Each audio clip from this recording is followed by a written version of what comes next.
আজকে আমি তোমাদের সাথে শেয়ার করব পমফ্রেট মাছের একটা সিম্পল রেসিপি। এখানে আমি মাছগুলিকে প্রথমে পরিষ্কার করে হালকা করে কেটে নিয়েছি আর নুন হলুদ মাখিয়ে রেডি করেছি। আর এখানে ফ্রাইং প্যানটি গরম করতে দিয়েছি, তার একটু তেল দিলাম। তেলটা গরম হয়ে গেছে, আমি আস্তে করে পমফ্রেট মাছগুলি দিয়ে দিচ্ছি।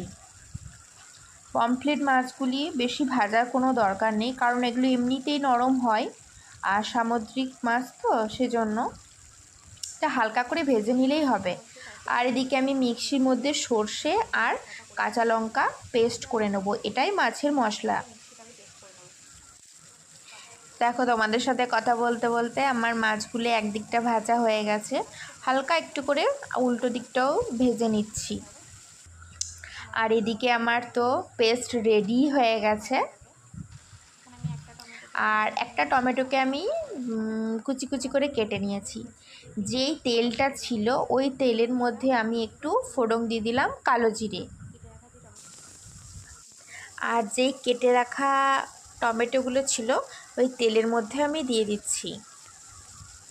একটু নরম হওয়া পর্যন্ত এগুলোকে ভাজতে হবে। নরম হওয়ার জন্য সামান্য একটুখানি নুন অ্যাড করলাম।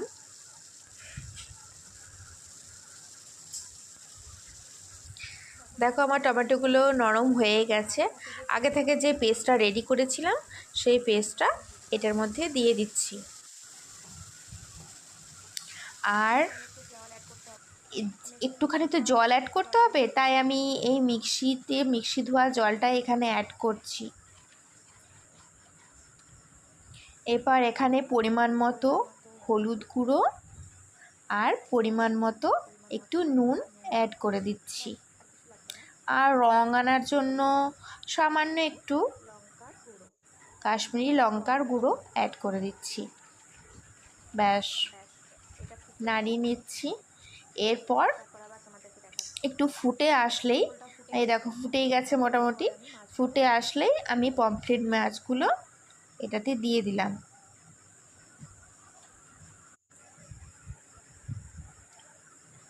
মাছটা এতটাই নরম আমার একটু ভেঙেই গেছে। দেখো, 10 মিনিটের মতো ফুটলেই মাছ তৈরি রেডি। সুন্দর করে সাজিয়ে তোমাদের সাথে শেয়ার করছি। তোমরা বাড়িতে রান্না করবে এবং আমাকে বলবে কেমন হয়েছে।